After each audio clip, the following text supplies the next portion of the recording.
what's up, everyone? Sam Shaw here, founder of Wall Street Mastermind. Back today with another client interview for you guys. And today I'm excited to have Jaime on with us. Jaime is just one of our students from FIU who recently finished we now have a handful of students from FIU actually, but he recently finished recruiting for the summer 2023 process. And he actually finished really quickly in like probably less than 3 months after he started working with us. So it was an amazing outcome. I want to get him on here and just kind of like talk to you guys about how he was able to kind of like get results so quickly. And hopefully, whatever insights he shares also helps you guys out as well. So with that said, Jaime, thank you for taking the time to be with us today. And if you don't mind, maybe just starting off by quickly introducing yourself and kind of giving us a bit about your background. For sure. So hello, everyone. My name is Jaime. I'm a junior at Florida International University, as Sam mentioned. I'm a finance major, and originally I was born here in the US. I was raised in Colombia. So, Spanish is kind of my first language. So English, like 2 years ago, I didn't used to speak that good English because, it was my second language. So it was really difficult at the beginning when I first started, my career early in the United States. But I always knew I wanted to study finance. That was my dream. And when I joined one of the groups at my university called the Phoenician Investment Fund, it really helped me to know and to discover this world of investment banking. And that pretty much brings me here. One of my friends, got an investment banking a lot before me. Her name, my bad, is Valeria Sandino. And, she told us about a great experience with you, Sam. And, that pretty much like showed me what I wanted to do and what I really wanted to pursue as a career. Got it. Okay. Yeah, Valeria has really told a lot of people at FIU about us. And that's why we have so many students in our school now. So we're really grateful to her. I guess first let's talk about the outcome, right? Because like I said, you came in for less than 3 months. I mean, it's been a while since you got your offer actually. So Yep.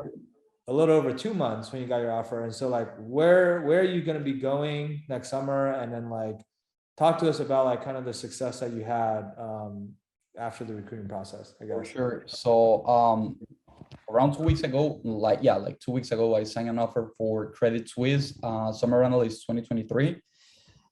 And it took me 10 weeks in total to actually land the offer. I started,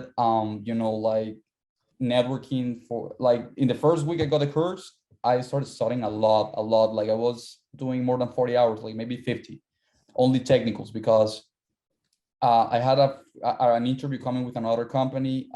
It didn't go really well because my technicals weren't that strong at that moment. So I really started focusing on my technicals, and they improved a lot. So the first thing I did was to focus on my technicals, and I started applying everywhere. But before Wall Street Mastermind, I only was applying. That's it. I wasn't networking. I wasn't doing all these additional things that you need to do in investment banking. So of course, it's like a black hole, like the application never gets reviewed. My resume was not strong. Like it was really weak, and I didn't have that much of relevant experience.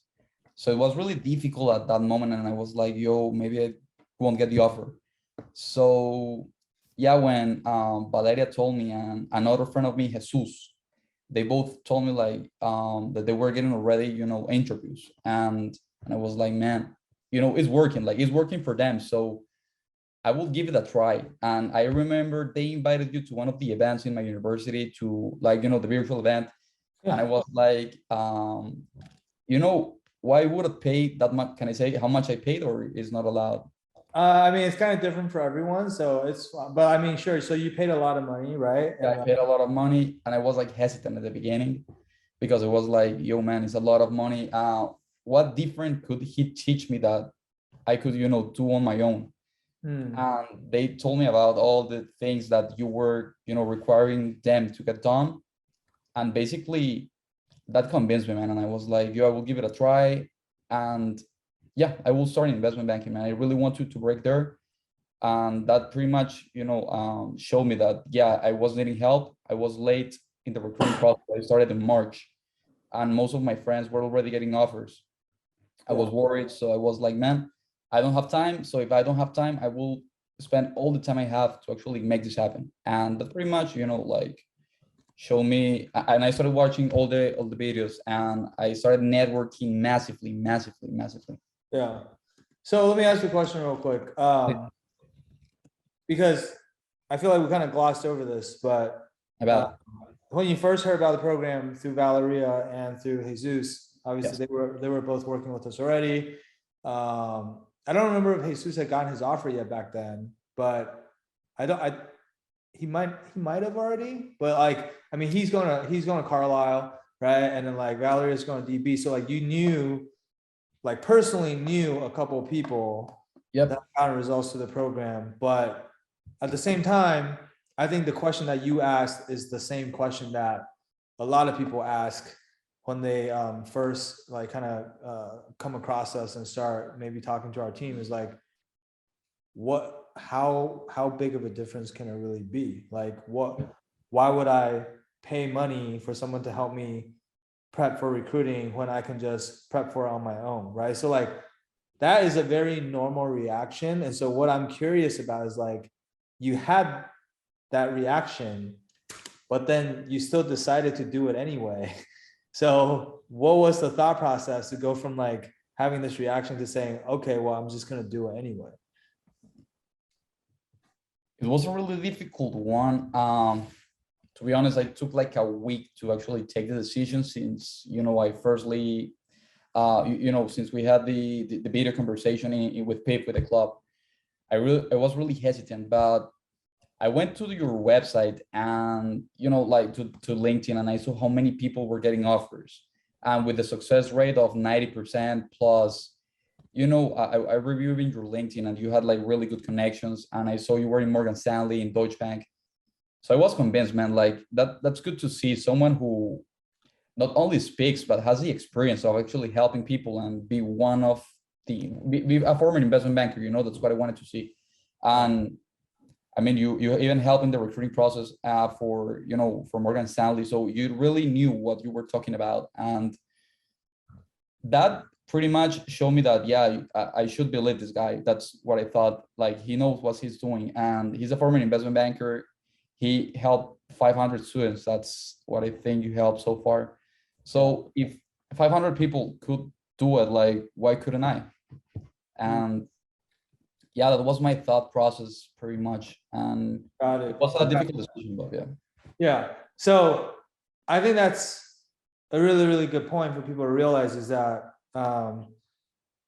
it wasn't like it was like a super easy decision for you to just like do this. Like, I mean, like, it's not like you don't come from like a super rich family where it's like money doesn't mean anything. It was like, this is a significant and meaningful investment to you. And it would be a big deal for you if you invested in this program and it didn't work. Like that would have been really shitty for you, right? Totally. And so so it's not a decision that you took lightly, but it sounds like, I feel like a lot of times in life, like we're presented with these opportunities and it's almost like you're at a crossroads and you can either choose to go right or you can go left. And that decision ends up becoming like very consequential. Like you will end up in like two very different places depending on what you choose.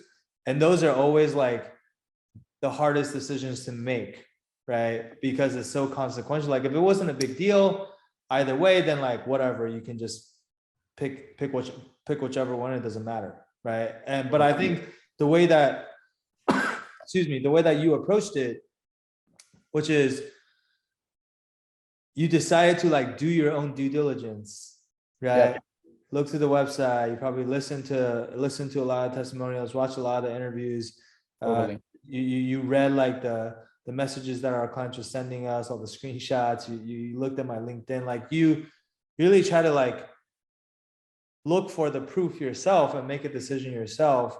And you didn't just rely on like even what other people told you, even people that you knew, like Maria and Jesus, even what they told you, like, and you still went out and kind of like did your own homework and made your own decision. I think that's like that's just like a really good example of like how it should be done, which is like you took ownership of like what is like a major decision that could have a big impact on your career, because ultimately you're the one that's going to have to um, live with the consequences of that decision, right? Totally. For better or for worse. And so I think that's just like worth highlighting for people, because I think like a lot of other people, as they're considering to do this program too, like they're gonna run into the same thing, right? And like, I don't remember, but did you pay for this program on your own, or did you have to have your parents help? My own, I took the risk my own, and I was like, like I'm my biggest investment, and I believe on me more than anyone else. So I was like, I'm paying my own, and like, I want to make this happen by myself. So I did it my own. Yeah, so that's the other thing, is that like, sometimes people have their parents help them with it, but like in this case, you actually didn't have that luxury and you did it on your own, and so that's an even bigger deal, right? And so but you know what I find too though is that usually the students that come to our program that are like committed enough to do this on their own, like you talk about like Valeria, like she did it on her own too. Jesus, he did it on his own too. Like all of you guys did it on your own. And the people that do it on their own, like you guys are just not, once you come into this program, you're just not going to like let this program go to waste, right? Like there's Totally. no way you're going to invest that much and then come in and procrastinate, or come in and not do the work or whatever, right? Like Valeria, I think she told me she's like used up like all of her savings just to be in this program. Yep. And but like, I mean, she joined us September of senior year. That was like super late. Totally. She still got into a full bracket offer, and so it was completely worth it for her. But I actually like, I love it when people have to pay for it on their own, because it's harder. They're not relying on their parents. But in my experience, those people tend to get the best results, because your back is against the wall and you're like, I have no other choice but to get this offer. Totally. Yeah. Right? That's a mentality. Yeah. That's a mentality when you pay by yourself. Yeah. Totally. And mentality and mindset is super important. That's like half the battle, right? So okay. So you decided to join this program. Yes. And can we talk about like what you've been doing for like the last 10 weeks since joining the program? Like, what were some of the things that you started working on? And I guess like, what did you find to be most helpful? And also like, was there a difference? Like in hindsight, because that was the big question coming in, is like, what is the big difference? Like, why can't I just do this on my own? Right. So like in hindsight, now having gone through it, like, was there a difference between what you did with us versus what you could have done on your own? And like, if so, like, what would you say they are? Yeah, huge difference for the starting there. Huge difference. I remember that when I started preparing firstly, before even being in Wall Street Mastermind, my bad. I got the Wall Street red book, the one of Wall Street Prep, and I started reading it by myself. But it was full of a bunch of questions that were never going to appear in an interview. They never came in an interview. Like about the 10K, all these statements that you never see like in your life, they were in that book, and I was like wasting my time. That's the thing that helped me the most. Like being in Wall Street Mastermind, like cut the learning curve a lot, because I was learning by my own and wasting tons of time. So in the first week, as I told you, I started with the technicals. And I almost finished in the first week all the technicals, and I did them all again in the second week. I redid all technicals. Then I started to work on my behaviorals immediately. And as soon as I started the behaviorals, I started networking. So I started networking around the second, third week, but massively. I was sending emails. Man, there were days I was sending 60, 70 emails a day. Yeah, because I was late, and I was super late. And I started networking massively. And yeah, man, at the beginning, it was really hard when I first started networking, because I was shy, speaking with bankers, these guys that are super rich, and, they're like in the high level already. I was super shy. But the more I talk and the more I practice with them, the more confident I became, and they were great, man. They were super nice. They were willing to help, and I knew what to ask because I watched, the videos you show us in Wall Street Mastermind about how to make the calls, all the process, what to ask the bankers, all that, and yeah, it was great, man. At the end, it was great. I got some like a good referral, a good amount of referrals I got. So what it was different, like if I weren't in Wall Street Mastermind, firstly, I would have never networked with a banker, like because I didn't knew it was necessary to actually be an investment banker or to actually, get the interview. So, and in the technicals, man, I was bad. I was really, really bad. My technicals were horrible. So yeah, you cut a learning curve. That's what you do, and you show us what we really need to learn. That's the point. You don't show us like, oh, do this technical or this financial modeling course and all this, because you don't need it. Like at the end, you don't need it. You need to actually know how to answer the questions and know what questions might come in your interview. That's the point there. So that's what helped me the most, honestly, Sam. Yeah. Yeah. I mean, you use this term a couple of times, which is like cutting the learning curve. And I think like basically what you're saying there, if I'm understanding correctly, is just that we're really speeding up the process for you. Totally. That's a word. Because you were starting so late. I mean, it was like March. Yeah, mid-March. It was like March because the recruiting process started like back in probably like October or November, and then you were starting in March. And so like a lot of the firms had actually already finished recruiting by the time you started, right? Yeah. And then also, I mean, you come from a non-target school, obviously, and so it's not like you had a ton of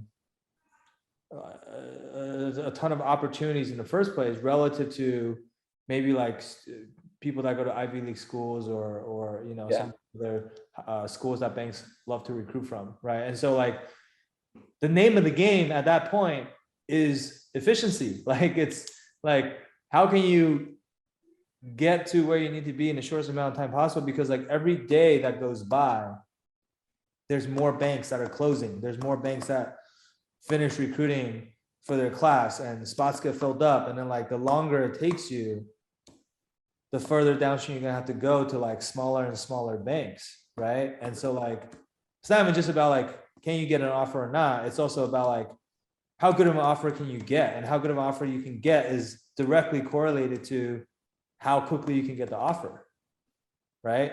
So I think like what I like to tell people is like, could you learn all the stuff that you will learn in Wall Street Mastermind on your own? I suppose it's possible. I think it's unlikely because the stuff that's in Wall Street Mastermind has been like crowdsourced and synthesized from having done this 500 plus times. And a lot of the stuff that we have in the program are even like things that other clients showed us. They're like, hey, I'm doing it this way and it works amazing. And then we're like, oh shoot, like let's share it with the rest of our clients, right? And it was like, if you're just doing it for the first time and you're trying to figure it out, the chances are very, very low that you are going to be able to figure out everything we've figured out collectively as a group, right? That's one.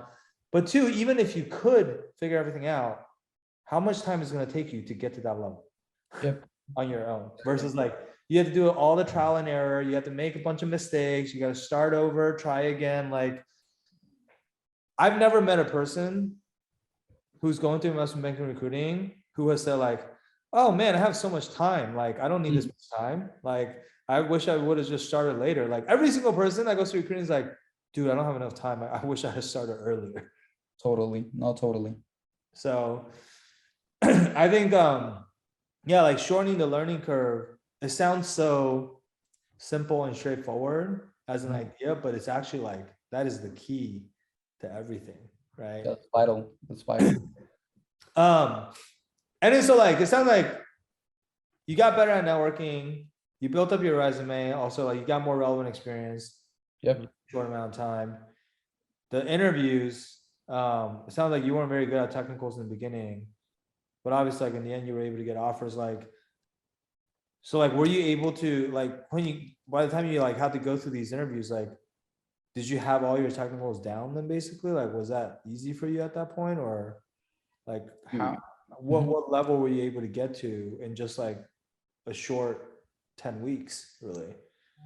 I was able to answer like all the technical questions that they pretty much asked me. Like there wasn't a question I remember failing, to be honest with you, in all the interviews I had. And yeah, pretty much that, man. Like I had a really good understanding. And even when they were changing the numbers to actually calculate, for example, the performa EBITDA and all these calculations, I was doing them correctly without, like I practice a lot, but I was really good at the the last point when I had my last interviews. I was really good. I was really strong on technicals, to be honest with you. So Hmm. it helped a ton. It helped, and like it was enormous. It helped. Yeah. Okay. That's awesome, man.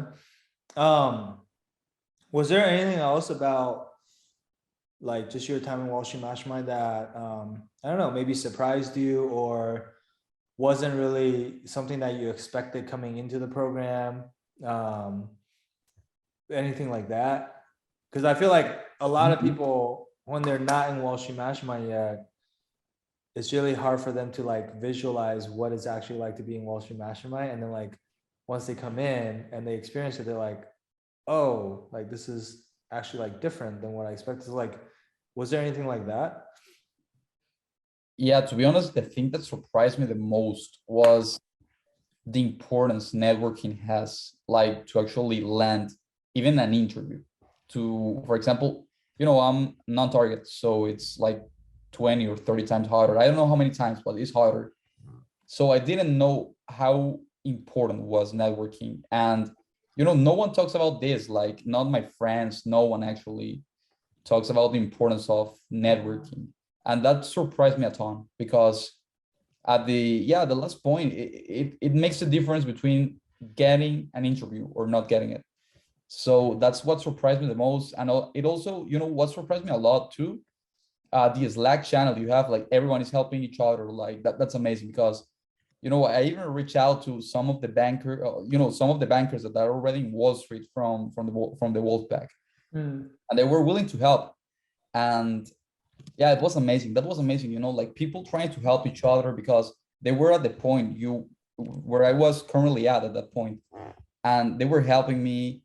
They were answering my questions. Like even, there were times I was asking questions at 1 in the morning because I was spending that time, like I was asking questions like at 1 in the morning, and they were answering, man. They were answering in the Slack, and I was like, oh, that's crazy. So yeah, man, that surprised me a lot. Like the willingness of everyone there to help. That's amazing. That you don't see that like often. Yeah. You're saying these are like alumni from Wall Street Mastermind who are already graduated and working at these banks. Yes, yes.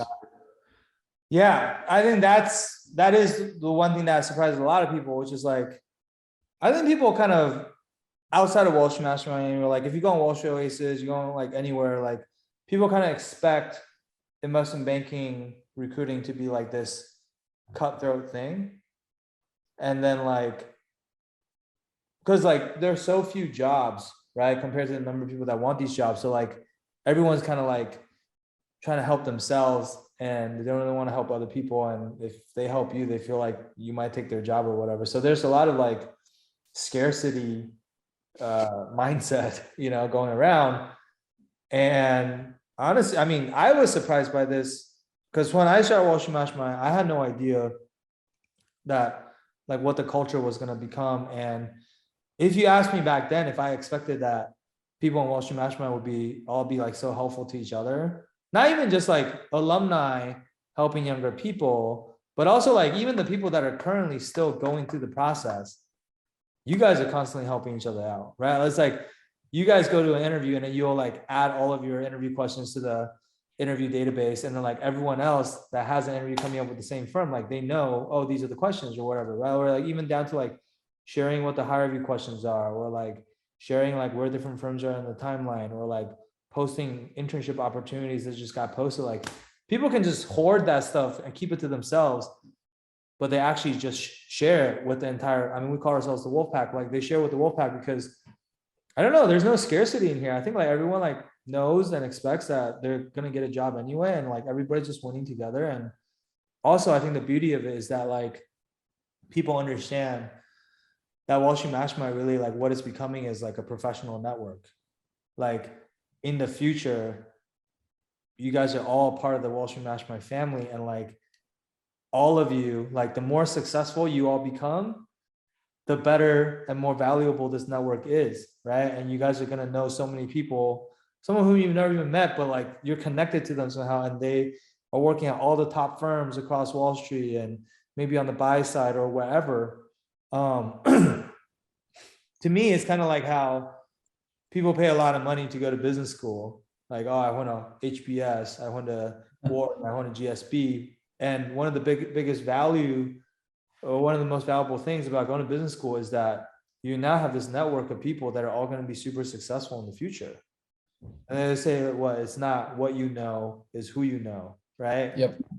And I feel like Wall Street Mastermind is kind of like becoming that. It's just like in the future, you know, you're going to be at Credit Suisse, and Jesus is at Carlyle, and Zoilo's at JP Morgan, and Valeria's at DB. And then we got like all these people at all the other top banks that are not even from your school, that you would have never met otherwise, but now you know who they are. And that is, I don't even know what that's worth. That's worth a lot.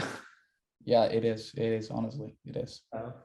So yeah, I mean, like I won't get into it here, but like I always tell everyone, was like, your network is your net worth. That's one of my favorite sayings. And I myself have benefited so much from just like my connections and people that I've met along the way throughout my career. They helped me get a job. They introduced me to some investment opportunity that allowed me to make, 7 figures, like stuff like that. It's like, it's crazy, right? And that all comes down to who you know. So I think that's the other like really surprising thing about Wall Street Mastermind that like most people don't even realize. But I guess one last question for you, because I know we've been talking for a long time. Now that you're on the other side, do you have any advice? Do you have like one piece of advice that you want to share with people who are maybe like going through the process now or about to go through the process, or maybe like they're started the process very late, like you did? Mhm. Was there anything that like a piece of advice that someone gave you along the way that maybe helped you a lot, that you want to like pass on to other people?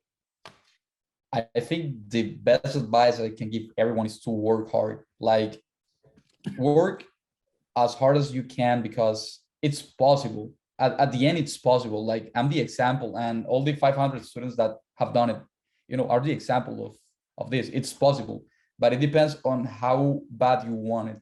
I want it so bad that I even sacrificed like my weekends, going out with my friends. I sacrificed everything.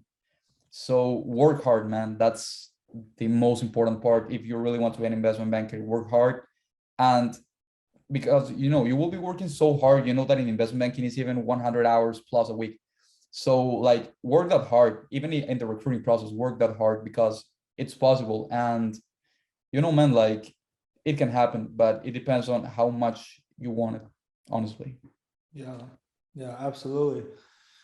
Absolutely, man. That's really good advice. I mean, like, look, I think working hard is like, that's a prerequisite, right? If you can't work hard, you're probably not cut out for investment banking anyway. So,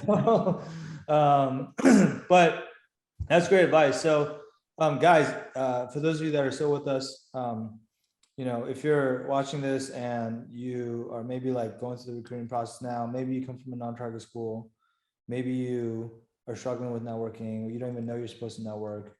Maybe you like been trying to study the technicals on your own, but you feel like you're not making progress. Whatever the reason may be, maybe you don't have like, a lot of, maybe you don't have any relevant experience on your resume. Like there are certain things that are holding you back right now. And you feel like you don't know how to overcome that. And that you don't have a lot of time, and you also want to shorten your learning curve, like Jaime has. Then I want to encourage you to reach out to us, book a call with our team. What's going to happen is actually like, you can actually speak to one of our alumni that has already gone through the recruiting process first. like a successful upperclassman, and you can ask them whatever you want about the recruiting process. You can ask them for advice. You can ask them about their experience with Wall Street Mastermind if you want, but like you can do a free virtual coffee chat with one of them. And then once you've done that, if you still want to work with us, then they can help you set up a call with our team. Okay. So like if you want to book a time to like for the free virtual coffee chat with an upperclassman, you can go to www.wallstreetmastermind.com/apply. The street is abbreviated to ST. So it's wallstmastermind.com/apply. And yeah, like we look forward to talking to you, just learning more about your situation, seeing if or how we can help. All right. And like even if we can't help, like at a minimum, just walk away with some free advice on recruiting, and hopefully that helps you, even if we don't get a chance to work together. So with that said, Jaime, I want to thank you for taking the time to talk to us today and share your experience with us. I'm super happy and proud of you that you were able to get results in such a short amount of time. And I think that's a testament to just how hard you worked as soon as you came to this program. And even like you know, like paying for this program on your own, and just, that's like, in my mind, that's like you just betting on yourself. Right. And I think that bet has paid off tremendously, and it's huge. And I'm just super happy for you, and can't wait to see all the success that you have, you know, next summer and going forward as well, even like for full-time and beyond. So yeah, just congrats again. And thanks for letting us, you know, play a small part in this process. Oh, for sure, Sam. Really, thank you so much for having me and trusting me on this. Really, it means a lot. Thank you. Yeah, for sure. All right, guys, we're going to wrap it up here. And hopefully you guys enjoyed this. We'll be back with more of these for you guys in the near future. And until next time, we'll talk to you soon. All right. Bye.